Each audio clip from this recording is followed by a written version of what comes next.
Hi. Hi, how are you? Good, you? Good. What can I get for you? Can I get a 6-piece chicken strip basket, please? Did you want to drink with that?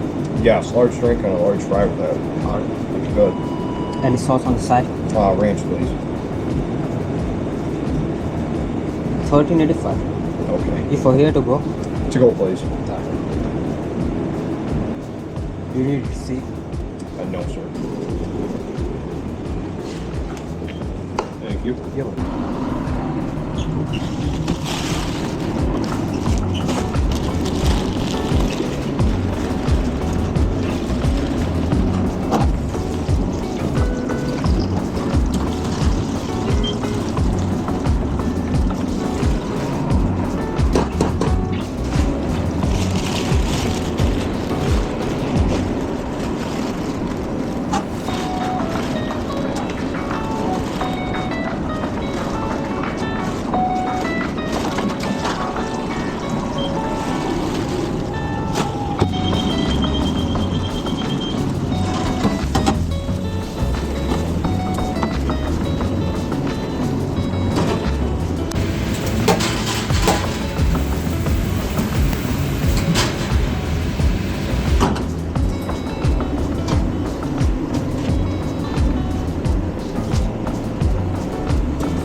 Pop machine's off. Oh. Sorry. Oh, you're fine. You good?